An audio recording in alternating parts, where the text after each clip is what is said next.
Every morning at exactly 6:15 a.m., long before most of Marlow Ridge had shaken off sleep, Ellie Carter stepped out of her front door with two dogs tugging excitedly at their leashes. She was only 7, tiny for her age, with a messy ponytail and oversized rain boots no matter what the weather looked like. To most neighbors, she was just an early riser with a sweet heart and too much love for animals. They'd wave, smile, sip their morning coffee, and admire her commitment. It became such a fixture of the neighborhood that no one really questioned it.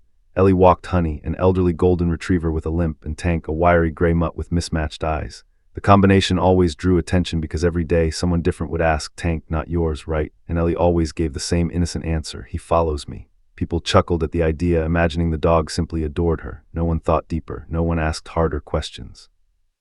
Yet something about the routine had a rhythm that felt too rehearsed.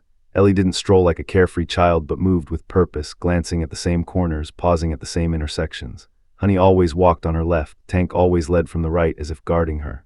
She took the same narrow side street past Mr. Jenkins' house, then crossed the old wooden footbridge that creaked even beneath her tiny feet.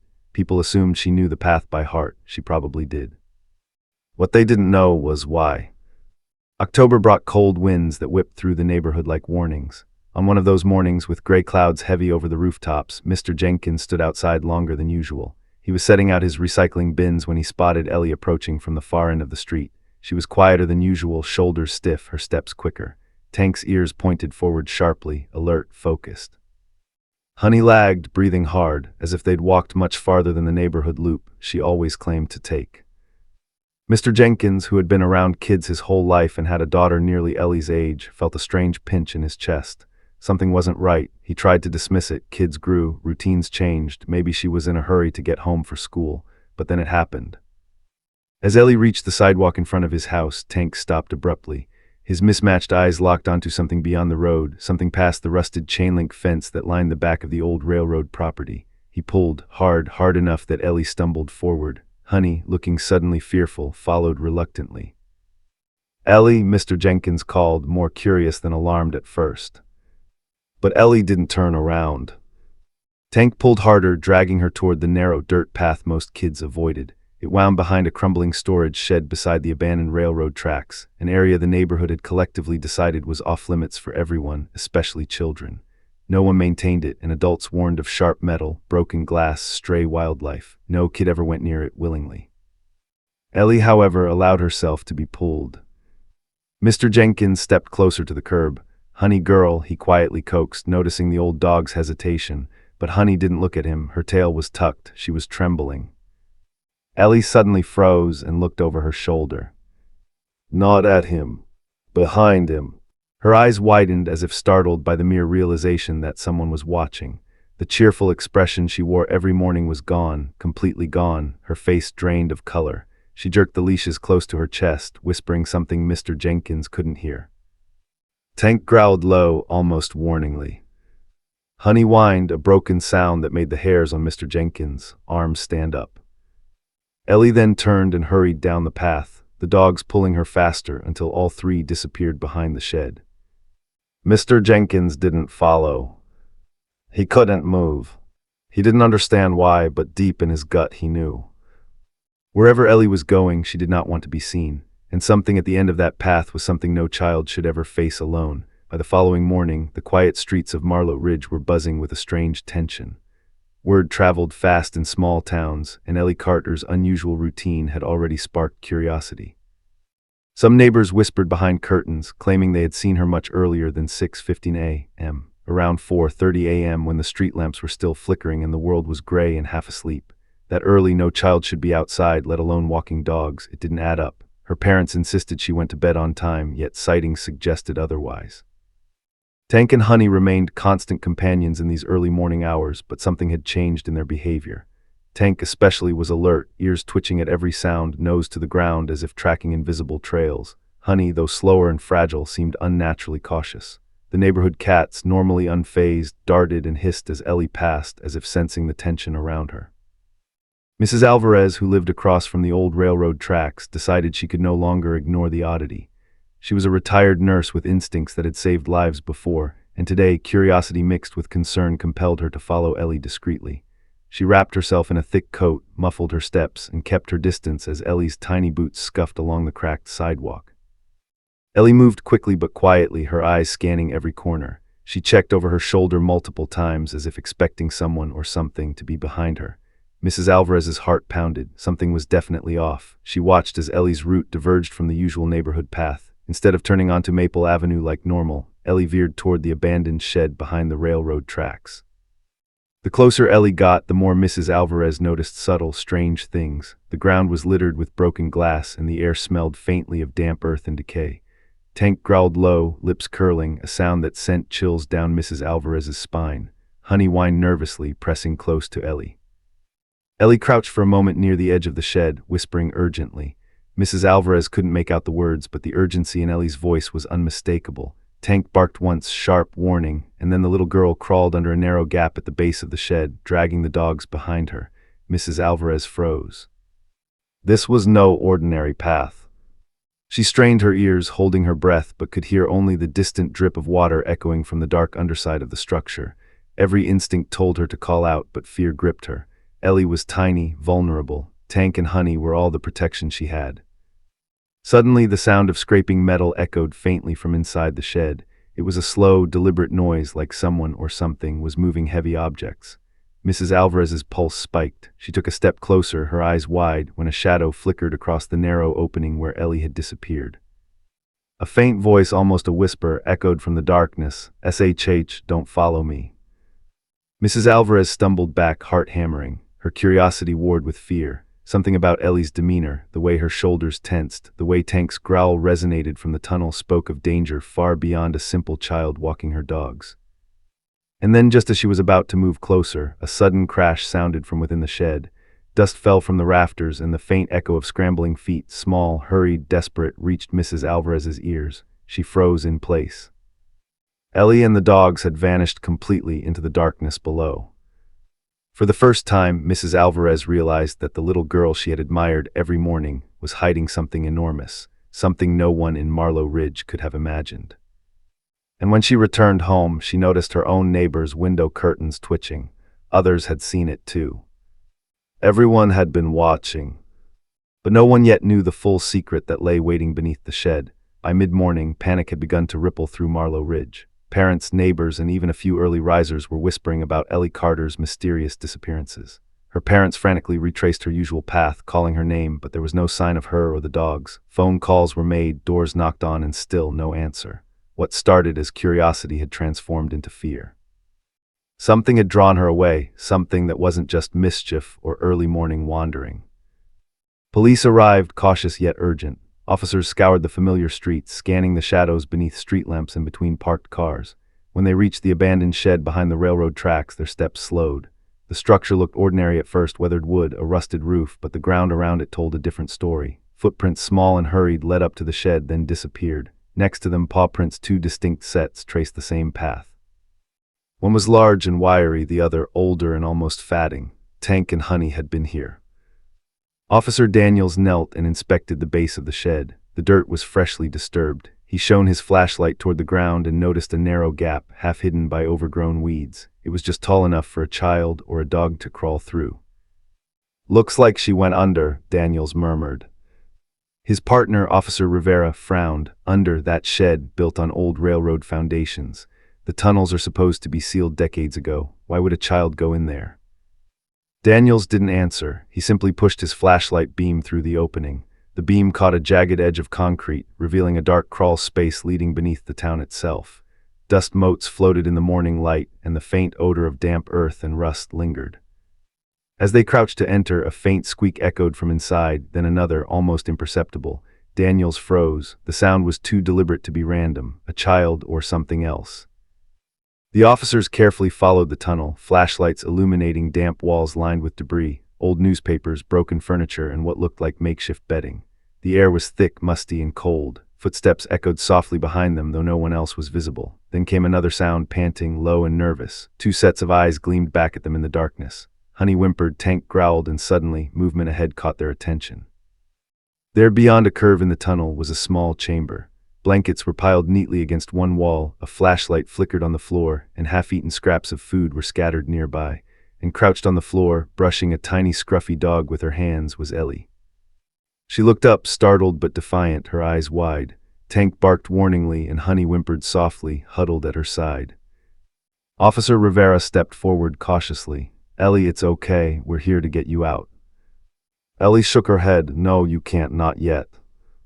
Before anyone could react, a soft scuffle echoed from deeper in the tunnel. It was deliberate, heavy-footed, and moving closer. Ellie's face went pale. She whispered urgently to the dogs, and they moved into position, hackles raised. The officers froze. Something or someone was coming. Then through the thin beam of Daniel's flashlight they saw it, a shadow tall and slow moving toward them. It didn't belong to a child. The silhouette was jagged and hunched, as if shaped by months of hiding underground, and as it drew closer, a voice rasped from the darkness, low and tremulous. She's not ready, don't let her see me yet. Ellie shrank behind the dogs, gripping their fur, eyes wide with fear. The officers exchanged a glance, hearts pounding. Whatever or whoever was down here, it wasn't ordinary. And in that moment, one chilling thought hit them all. The tunnel wasn't just a hiding place for a little girl and her dogs. It was hiding something far larger, far stranger, and far more dangerous than anyone had imagined. The moment the officers pressed further into the tunnel, the air grew colder, damper, and heavier with the scent of earth and rust. Ellie's tiny frame hugged the ground, Tank growling low and Honey whimpering beside her. The flashlight beams flickered against concrete walls, revealing jagged edges, discarded debris, and shadows that seemed to move on their own. Then came the sound of slow, deliberate footsteps, heavy, uneven, unlike a child, unlike the dogs. A tall figure emerged from the darkness, limping slightly, eyes wide and haunted. His clothes were torn, stained with dirt and something darker, and a hospital bracelet clung to his wrist. The officers froze. Ellie's eyes went wide, but she didn't cry. She only whispered, "It's okay, it's okay." Officer Daniels stepped cautiously toward the man. "Sir, are you okay?" The man's voice was weak, hoarse, almost a whisper. "Please, don't let them take me back." He sank to the ground, pressing his back against the wall, arms wrapped around his knees. His eyes darted to Ellie. She's the only one who's helped me." Ellie nodded slightly, her fingers still stroking Tank's fur. "I bring him food, blankets, he doesn't hurt anyone." Officer Rivera exchanged a look with Daniels, the tension in their bodies tightening. A child caring for a grown man alone, hidden underground. The implications were enormous. "Sir," Rivera said slowly, "we just want to make sure you're safe. Can you tell us your name?" He swallowed hard. Michael Hargrove. "I have been missing 3 weeks, no one came." His voice broke. "I didn't know where to go, then she found me." Ellie's small hand rested briefly on his arm, and Tank growled at anyone who moved closer. Honey nudged against him softly, as if sensing his fear. Daniel's gaze shifted to the shadows deeper in the tunnel, where a faint movement caught his eye. The man stiffened. "No, don't go down there, not yet," she said. "She said someone else is down here. I was supposed to protect her." Ellie's expression darkened. She looked past the officers, her eyes fixed on something the adults couldn't yet see. Her lips quivered. He's coming. I don't know if I can stop him." The officer's pulse quickened. The tunnels were already claustrophobic, dark, dangerous, but now there was an unspoken threat looming beyond their sight. Something or someone was waiting just out of reach, and Ellie knew it. Michael Hargrove swallowed and added, barely above a whisper, "I've never been alone down here, but I trusted her, and now I think he knows." Tank barked sharply, charging slightly forward before Ellie yanked him back. Honey whimpered again. The faint echoes of footsteps resounded through the tunnel, growing closer, heavier, deliberate. Each step was like a drumbeat of dread. Daniels motioned for Rivera to stay alert. "We need to get her out of here before whatever that is reaches her." Ellie shook her head violently, panic rising in her voice. "No, I can't, not yet, they need my help." A cold draft swept through the tunnel, carrying with it the faint, metallic scent of blood and dust. Something shifted in the shadows, too fast for a child, too precise for chance. Michael Hargrove's breathing hitched. He clutched Ellie's shoulder, trembling. "She's small but brave," he whispered. "She doesn't know what she's about to face." The officers took a cautious step forward, flashlights shaking slightly as anxiety surged through them. And then, just as the echo of another approaching step reverberated through the concrete walls, the tunnel fell into an almost suffocating silence. All eyes turned to the darkness ahead. Every instinct screamed that danger was near. And before anyone could move another inch, a shadow separated itself from the wall, taller than any child, moving with a deliberate menace. Ellie stiffened, Tank growled, hackles raised, Honey whimpered. The shadow loomed closer, and in that moment, everyone in the tunnel realized. Ellie wasn't alone down here, and the threat she had feared was real, and closer than any of them could have imagined. By midday, the quiet hum of Marlow Ridge had been replaced by the chaotic rhythm of sirens, radios, and shouting voices. Word of Ellie Carter's disappearance had spread like wildfire. Parents gathered on street corners, their faces pale, eyes darting toward every alley and abandoned lot. Police barricades formed around the old railroad tracks, and search teams fanned out in every direction, flashlights and phones scanning for any sign of the little girl. But no one could find her, at least not on the surface. Underground, the air was thick, oppressive, and stifling. Officers Daniels and Rivera moved cautiously, guided only by the faint glow of flashlights and the occasional whimper from Honey. Ellie led the way, nimble and confident, as though she had spent weeks memorizing the tunnels, twists, turns, and hidden chambers. Tank moved close, growling at every shadow, while Ellie's tiny hand clutched his fur for comfort and protection. They reached a junction where 3 tunnels met, and Ellie paused, pressing her back against the damp wall. Her eyes darted nervously, scanning the darkness. "They're coming," she whispered. "I can hear them. I don't know if I can stop them." Officer Rivera crouched beside her. "Ellie, we're here to help. You're not alone." She shook her head, tears brimming. "No, not yet. There's someone else, someone who's been hiding. He doesn't want to be found, but he's dangerous if he sees us." Daniel swallowed hard. Dangerous, how dangerous. Ellie didn't answer. Instead, she led them deeper into the maze-like tunnels. Along the way, they stumbled upon small signs of her secret mission. Makeshift sleeping areas with tattered blankets, scraps of food carefully arranged, and even a few tiny notes scribbled in a child's careful handwriting. Each note told a story of care, compassion, and desperate courage. Stray dogs had been rescued here, 3 skinny mutts huddled in a corner, trembling but alive. There were scratches on the walls, paw prints, and the faint scent of human presence. A man. Suddenly, Daniels shone his flashlight on a deeper chamber, and what they saw made every officer freeze. This area was larger than they expected. Concrete walls stretched high, and the remnants of what appeared to be a makeshift living space were scattered throughout. Torn blankets, empty food cans, and old clothes indicated someone had been living here long-term. Daniels muttered under his breath, "She's been hiding someone else down here, besides herself." Ellie's small voice trembled. "I brought him food every day. I didn't tell anyone. I just wanted him to be safe." Rivera knelt beside her. Who are you talking about, Ellie?" Before she could answer, a faint rustling came from the far side of the chamber. The dogs barked and growled, ears perked. A shadow moved swiftly across the wall, too deliberate to be random, too fast to be a stray animal. Ellie's lips pressed into a thin line, and she whispered something to Tank and Honey. Both dogs bristled, growling low.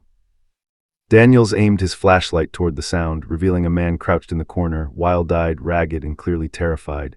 He raised his hands slowly, not in threat but in desperation. His voice was hoarse. "Please, don't let them see me. She told me not to come out if anyone followed her today."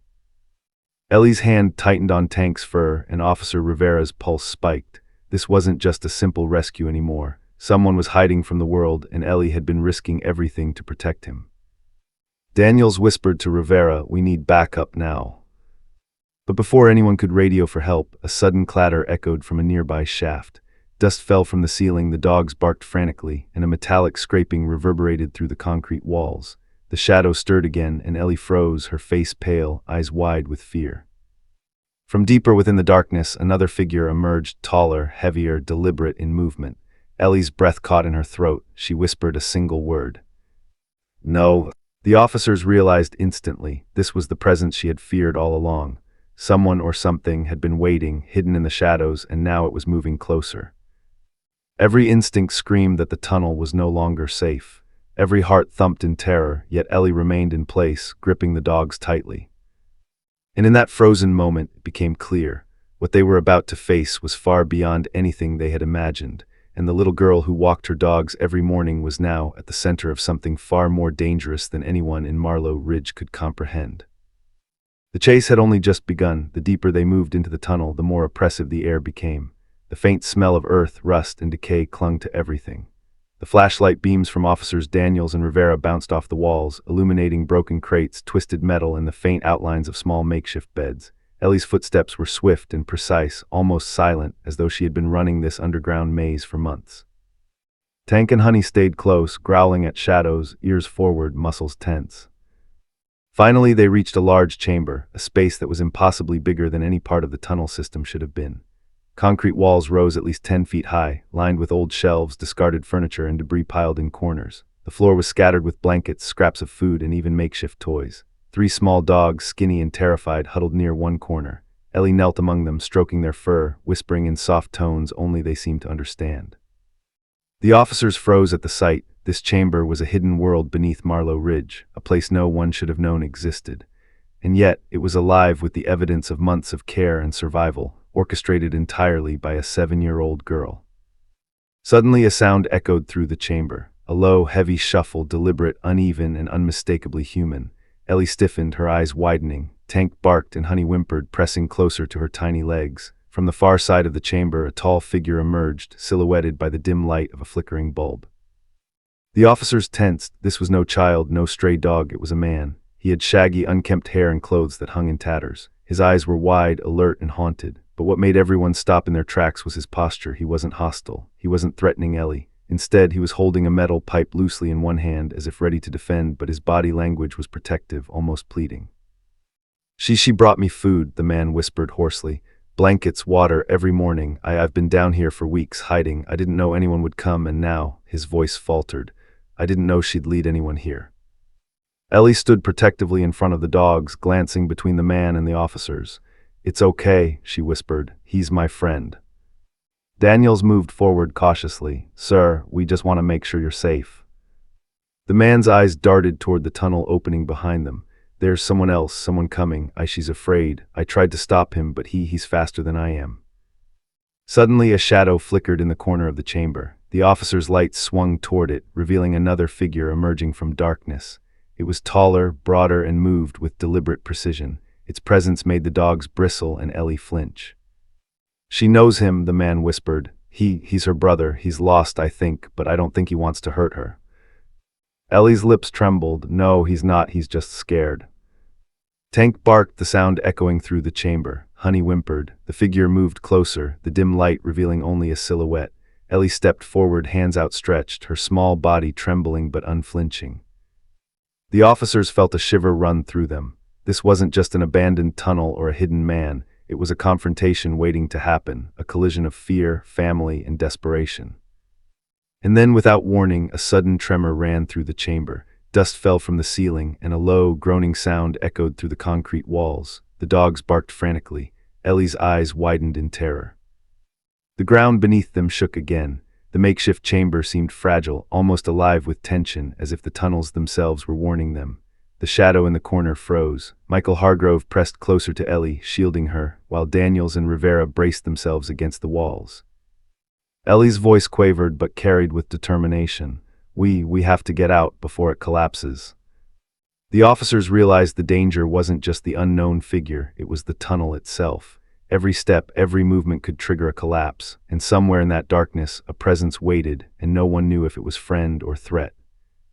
The chamber was on the edge of disaster, and what happened next would change everything for Ellie, the dogs, and everyone who had dared to follow her into the underground world. The chamber trembled once more, dust raining down in thick clouds. Ellie's tiny frame pressed against Michael Hargrove, Tank growling and Honey whimpering beside them. The shadow from the corner remained motionless, tall and menacing, but then, slowly, impossibly, movement revealed something shocking. It wasn't a stranger. It was Noah, Ellie's teenage brother. He stepped fully into the flickering light, and the officers froze. His face was pale, eyes darting wildly, his hands shaking.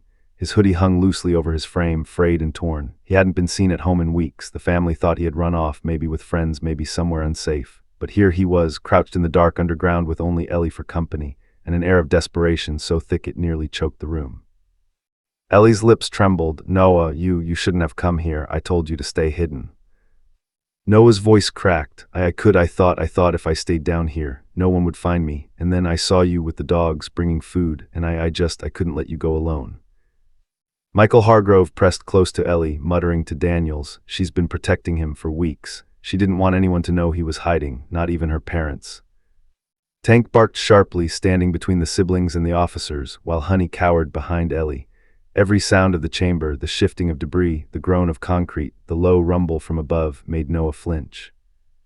Daniels stepped cautiously forward. "Noah, it's okay. We're not here to hurt you. We just want to make sure everyone gets out safely." Noah's eyes flicked toward the officers, then back to Ellie. I don't want to go back. They'll be angry. I can't explain. His words fell into the shadows, swallowed by the oppressive tunnel. Ellie moved closer to him, small hands gripping his sleeve. Noah, it's okay. They won't hurt you. You just have to come with us now. Noah shook his head, panic rising. I can't, not like this. I'm not ready. At that moment, the chamber shuddered violently. Concrete dust rained down in showers, and the low groan of the ceiling filled the space. Tank lunged, barking furiously, but Ellie held him back. Honey whimpered again, pressing into Ellie's side. The walls seemed to close in, threatening to collapse under their feet. Daniels grabbed Noah by the shoulders. Noah, we have to move, now. This place won't hold much longer. Noah's eyes darted around the chamber. Every exit seemed too narrow, too dangerous. He was trapped by fear, by shame, by the weight of weeks spent hiding underground. Ellie's voice broke through the tension, small but resolute. Noah, trust me. I won't let anything happen to you. Just follow me. Tank and Honey will guide us. For a moment, time seemed to freeze. The dust hung in the air like a curtain. Michael Hargrove's breathing was shallow, his eyes flicking nervously to the trembling walls. And then, from deeper in the chamber, came a faint, deliberate sound, metal scraping against concrete. All eyes turned toward it. Ellie's gaze hardened. He's coming. Noah's face went pale. No, not him. The officers felt a chill crawl down their spines. The figure in the tunnel wasn't just a threat, it was a presence Ellie had feared all along, a shadow from her underground world that had remained hidden until now. The tension was suffocating, the danger imminent.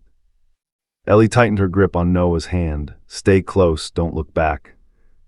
Tank growled low, the sound vibrating through the chamber. Honey whimpered, pressed against Ellie's legs. The concrete walls groaned above them as if warning of the impending collapse. And in that frozen, terror-filled moment, everyone realized the truth. Ellie had been keeping a secret far deeper than anyone imagined, and the person she had been most afraid of encountering was finally coming face to face with them all. The chamber shuddered violently. Dust fell from the ceiling like rain, filling every corner with choking clouds. Tank barked fiercely, his hackles raised, while Honey whimpered, pressed close to Ellie's legs. The shadow of the unknown figure lingered, frozen in the flickering light. Above them, the low groan of concrete warned that the chamber couldn't hold much longer.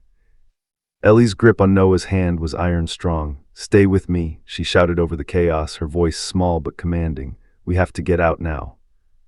Noah hesitated, panic written across his face. I caw. Yes, you can, Ellie cried. I won't let anything happen to you, just follow me. Officer Daniels grabbed Noah's other shoulder. He's right, kid, we move now. Michael Hargrove pressed close to Ellie, murmuring, she's brave, braver than anyone I've ever known. The ground beneath them trembled again, dust cascading in thick clouds. Pieces of concrete cracked and fell, the sound deafening in the tunnel. The shadowed figure, now revealed to be a frightened and desperate presence, stepped aside as Ellie led the charge. Every step was perilous, every breath a battle against fear and the collapsing earth.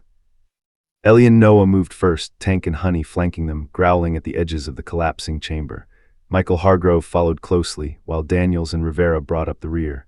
The tunnel seemed to stretch endlessly, a labyrinth of danger and darkness, yet Ellie's determination never wavered.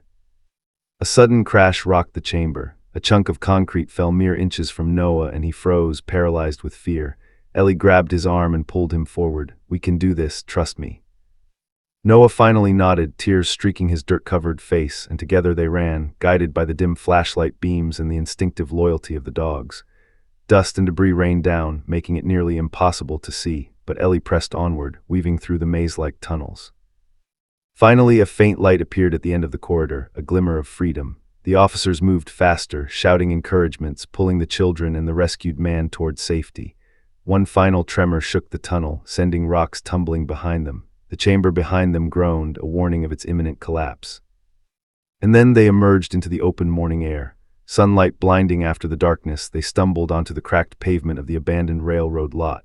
Neighbors who had gathered gasped at the sight. Ellie, pale and shaken, gripping Tank and Honey's leashes, followed by her brother, her rescued man, and the officers.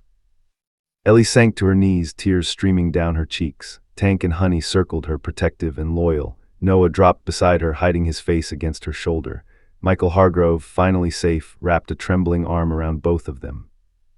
Officer Daniels knelt beside Ellie. You did it, kid. You kept everyone safe. You're incredible. Ellie's voice was small, trembling. I had to. I couldn't let him stay down there alone. And in Noah, he needed me too. Word spread quickly through Marlow Ridge. Neighbors gathered, awe and relief painted across their faces. They learned the truth. Ellie had been rescuing abandoned and stray dogs, caring for a man who had gone missing, and secretly helping her troubled brother, all while appearing to just be a sweet little girl walking dogs every morning. Noah was taken for care and counseling, Michael Hargrove was reunited with authorities, and the rescued dogs were placed in loving homes. The town marveled at Ellie's bravery and selflessness, realizing that beneath her small stature lay a courage and heart larger than anyone could have imagined. As the sun rose higher over Marlow Ridge, Ellie stood with Tank and Honey at her side, looking at the tunnel entrance one last time. Her small voice carried to the quiet streets. "I'll always help anyone who needs it, even if no one sees." And though the town would never forget the terrifying ordeal beneath their streets, they would remember most the little girl who had risked everything for love, loyalty, and courage. A little girl who walked her dogs every morning, hiding a secret so unbelievable it changed an entire community forever.